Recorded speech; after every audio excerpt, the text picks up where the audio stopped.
Hello students. आज आज के इस लेक्चर में हम लोग मनोवैज्ञानिक परीक्षण के दूसरे पक्ष के बारे में बात करेंगे। कल के लेक्चर में हम लोगों ने ये देखा था कि मनोवैज्ञानिक परीक्षण क्या होते हैं, उनकी क्या विशेषताएं होती हैं, उनका क्या महत्व है, क्या उपयोगिता है, इत्यादि विषयों पर हम लोगों ने चर्चा की थी। और मनोवैज्ञानिक परीक्षण की विशेषताओं के बारे में बात करते हुए हम लोगों ने ये देखा था कि उसकी कई सारी विशेषताएं होती हैं, जैसे वस्तुनिष्ठता, ऑब्जेक्टिविटी, रिलायबिलिटी, विश्वसनीयता, वैधता इत्यादि। तो उसी विशेषताओं में से एक महत्वपूर्ण विशेषता है विश्वसनीयता। परीक्षण का विश्वसनीय होना काफ़ी आवश्यक होता है, यह उसकी एक अनिवार्य शर्त है। तो आज हम लोग इसी विषय पर अपनी चर्चा करेंगे कि विश्वसनीयता क्या होती है। रिलायबिलिटी रिलायबिलिटी या विश्वसनीयता ये किसी भी परीक्षण का बहुत ही अनिवार्य और आवश्यक गुण होता है। विश्वसनीयता का अर्थ होता है भरोसेमंद होना।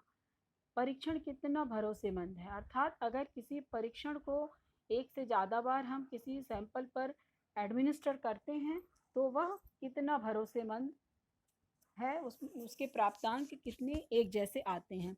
विश्वसनीयता को मनोवैज्ञानिकों ने कई तरह से परिभाषित भी किया है। जैसे एक परिभाषा दी गई है मार्शल एंड हेल्स के द्वारा, जिन्होंने ये कहा कि the degree of consistency among test score is called reliability, जिसका अर्थ यही हुआ कि जो परीक्षण के प्राप्तांक है उसमें कितनी संगति है, कई बार एडमिनिस्टर करने पर वो समान परिणाम देते हैं या नहीं। तो इस तरह से हम ये भी कह सकते हैं कि विश्वसनीयता जो होती है वह किसी भी परीक्षण का अपने ही साथ एक सहसंबंध होता है। Reliability is the self correlation of a test. एक प्रमुख परिभाषा कर्लिंगर के द्वारा भी दी गई, जिन्होंने कहा कि synonyms for reliability are dependability, stability, consistency, predictability, accuracy इत्यादि। तो इसका अर्थ यही हुआ कि विश्वसनीयता का मतलब यह है कि परीक्षण कितना भरोसेमंद है, उसके प्राप्तांकों पर हम कितना भरोसा कर सकते हैं और उनके द्वारा हम पूर्व कथन भी कर सकते हैं, भविष्यवाणी की भी क्षमता उसमें होती है। चैपलिन ने कहा कि reliability refers to the dependability of a test reflected in the consistency of its scores upon repeated measurements of the same group. अर्थात एक ही सैंपल पर अगर हम कई बार परीक्षण का एडमिनिस्टर करते हैं उसको और वह समान परिणाम देता है तो ये कहा जाता है कि परीक्षण में विश्वसनीयता है, परीक्षण बहुत भरोसेमंद है, रिलायबल है। पीटर स्ट्रेटन ने कहा कि reliability is the consistency of a measure how likely it is to produce the same result if used again in the same circumstances. यदि समान परिस्थितियों में परीक्षण को बार बार उसका प्रशासन किया जाए और यदि हमें समान परिणाम मिले तो हम यह कहेंगे कि परीक्षण विश्वसनीय है। इस तरह से इन सभी परिभाषाओं का तात्पर्य यही है कि परीक्षण को यदि कुछ समय के बाद दोबारा, तिबारा या चौथी बार उसको एडमिनिस्टर किया जाए और यदि समान परिणाम मिले तो हम ये कहेंगे कि परीक्षण में विश्वसनीयता है, परीक्षण भरोसेमंद है। इसके बाद हम ये जानते हैं कि रिलायबिलिटी या विश्वसनीयता जो होती है इसके दो पक्ष होते हैं, एक टेम्पोरल कंसिस्टेंसी और दूसरा इंटरनल कंसिस्टेंसी। टेम्पोरल कंसिस्टेंसी या कालिक स्थिरता जो होती है उसका अर्थ यह है कि अलग अलग समयों पर यदि परीक्षण समान परिणाम देता है तो ये कहा जाता है कि परीक्षण में कालिक स्थिरता है। इंटरनल कंसिस्टेंसी या आंतरिक संगति का अर्थ यह होता है कि परीक्षण के प्राप्तांकों में यदि सभी जो उसके आइटम है उन पर अगर एक जैसे स्कोर आते हैं, उनके आइटम्स एक जैसा रिजल्ट्स देते हैं तो ये कहा जाता है कि परीक्षण में आंतरिक संगति है। अब ये महत्वपूर्ण बात है कि विश्वसनीयता कितने तरह की होती है और उनका आकलन किस तरह से किया जाता है। तो इसके लिए जो प्रमुख विधियां बताई गई हैं उसमें 4 विधियां हैं विश्वसनीयता को निकालने की और उसके निर्धारण करने की। तो पहली जो इसमें विधि है जिसको कहा जाता है टेस्ट रीटेस्ट मेथड, परीक्षण पुनर्परीक्षण विधि, जिसका अर्थ ये होता है कि यदि किसी परीक्षण को पहली बार किसी प्रतिदर्श पर उसका प्रशासन उसको एडमिनिस्टर किया जाता है, फिर 14 दिन के बाद, कम से कम 14 दिन के बाद या उससे अधिक दोबारा पुनः उसी सैंपल पर यदि उसी टेस्ट को हम फिर से उसका प्रशासन करते हैं और वह परीक्षण यदि समान परिणाम देता है तो यह कहा जाता है कि परीक्षण में परीक्षण पुनर्परीक्षण विश्वसनीयता है, टेस्ट रीटेस्ट रिलायबिलिटी है। एक दूसरी विश्वसनीयता होती है जिसको इंटरनल कंसिस्टेंसी रिलायबिलिटी कहते हैं, आंतरिक संगति विश्वसनीयता। यह भी एक महत्वपूर्ण तरीका है विश्वसनीयता ज्ञात करने का, और विश्वसनीयता ज्ञात करने की एक महत्वपूर्ण विधि भी है। इसमें हालांकि समय अधिक लगता है, क्योंकि इसमें परीक्षण को 2 बार नहीं प्रशासित किया जाता है, बल्कि उसके एक दूसरे तरीके हैं। और इससे हमें ये पता चलता है कि जो परीक्षण है उसके आइटम्स में कितनी होमोजेनिटी है, वो कितने एक रूप हैं। तो यहाँ विश्वसनीयता निकालने के 4 तरीके हैं, जिसमें से सबसे प्रमुख और सबसे ज़्यादा उपयोग में लाया जाने वाला जो मेथड है वो है स्प्लिट हाफ रिलायबिलिटी, अर्धविच्छेद विधि द्वारा विश्वसनीयता ज्ञात करना। इसमें हमें ये करना होता है कि परीक्षण को 2 भागों में बांट लिया जाता है। इसके कई तरीके होते हैं, फर्स्ट हाफ, सेकेंड हाफ या ऑड इवन के आधार पर परीक्षण को 2 भागों में बांट लिया जाता है, और परीक्षण के दोनों भागों के बीच में सहसंबंध की गणना की जाती है। यदि सहसंबंध उच्च आता है तो यह माना जाता है कि परीक्षण में विश्वसनीयता अधिक है। विश्वसनीयता यहाँ पर जो आती है वो आधी विश्वसनीयता होती है, आधे परीक्षण की होती है, इसीलिए उसको एक फिर सूत्र के द्वारा हम पूर्ण परीक्षण की विश्वसनीयता ज्ञात करते हैं, जिसे स्पीयरमैन ब्राउन प्रोफेसी सूत्र भी कहा जाता है। इसके अलावा भी कुछ अन्य तरीके हैं, जैसे रूलन फ्लैनेगन फार्मूला है, कूडर रिचर्डसन फार्मूला है, कोफिशिएंट अल्फा है, इनके द्वारा भी विश्वसनीयता की गणना की जाती है। परंतु जो सबसे ज़्यादा उपयोग में लाया जाने वाला तरीका है वो है स्प्लिट हाफ रिलायबिलिटी मेथड। इसके बाद तीसरा जो मेथड है वो है पैरेलल फॉर्म रिलायबिलिटी या समानांतर फॉर्म विधि।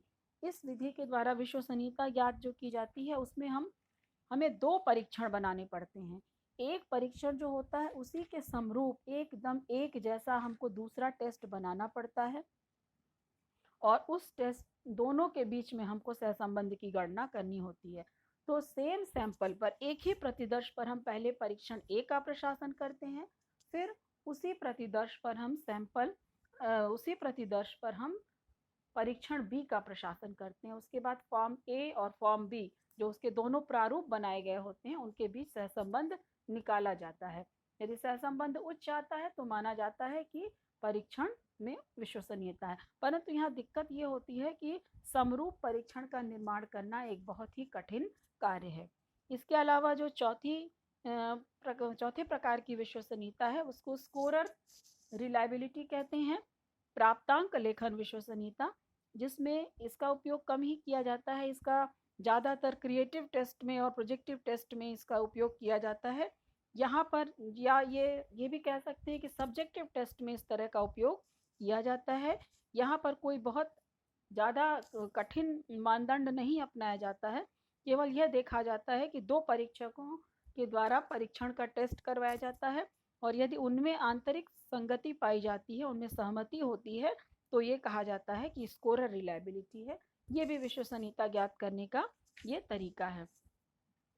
अब हम लोग ये जानेंगे कि परीक्षण की विश्वसनीयता को कौन कौन से कारक हैं जो प्रभावित करते हैं, क्योंकि ये किसी परीक्षण का बहुत ही आवश्यक गुण है।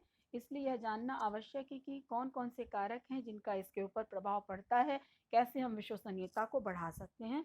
तो यहाँ 2 कारक हैं, एक बाह्य कारक और एक आंतरिक कारक। बाह्य कारक वो होते हैं जो परीक्षण से बाहर के होते हैं, जो टेस्ट से रिलेटेड नहीं होते हैं। तो इसमें कई कारक हैं, जैसे पहला है समूह विभिन्नता या ग्रुप वेरिएबिलिटी। ग्रुप वेरिएबिलिटी का अर्थ है कि समूह जितना विषम होता है, उसमें जितनी विभिन्नता होती है, उसमें विश्वसनीयता उतनी ही ज़्यादा होती है।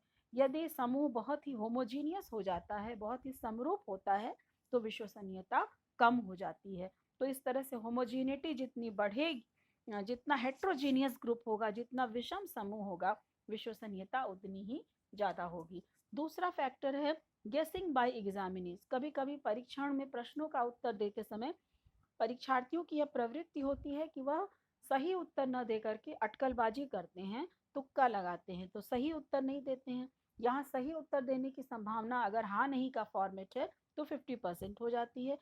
तो ऐसी स्थिति में भी परीक्षण की विश्वसनीयता कम हो जाती है।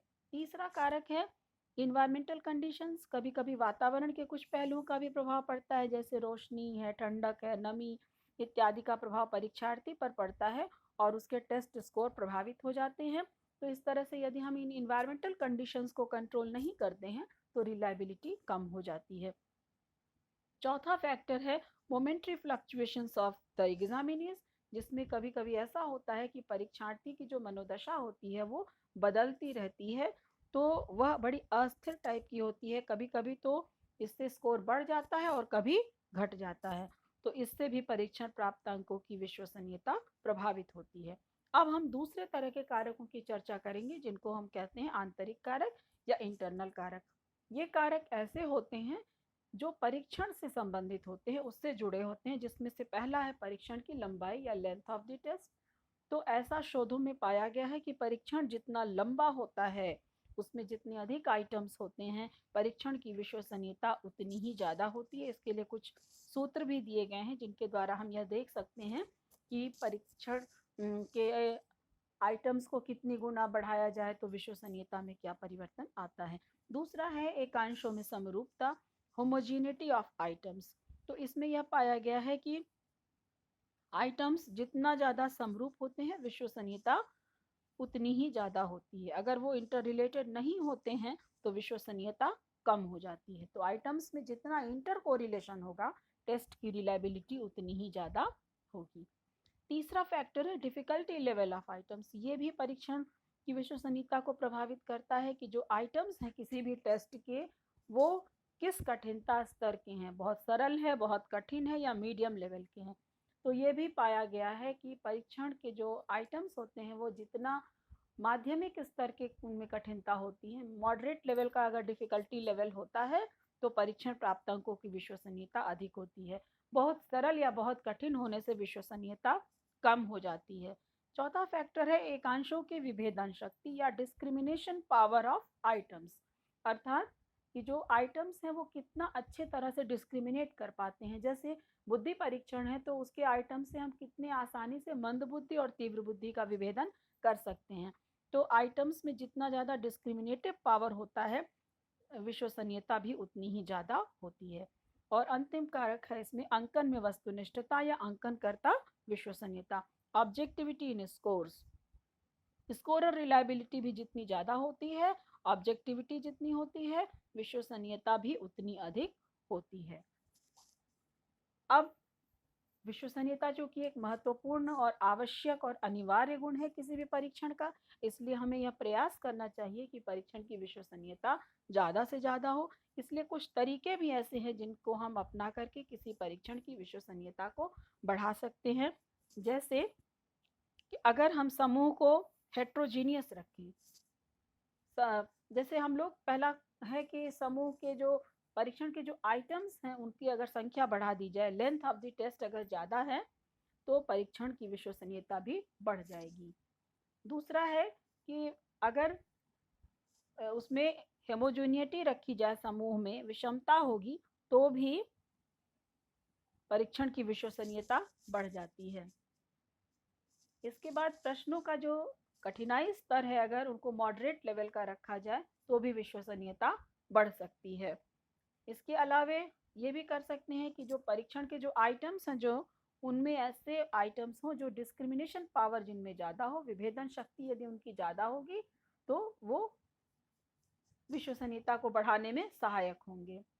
इसके अलावा अगर स्कोरिंग का तरीका ऑब्जेक्टिव होगा, वो वैज्ञानिक तरीके से अगर स्कोरिंग का पैटर्न बनाया जाएगा तो इस विश्वसनीयता बढ़ेगी। इस तरह हम इन तरीकों को अपना के विश्वसनीयता बढ़ा सकते हैं। धन्यवाद।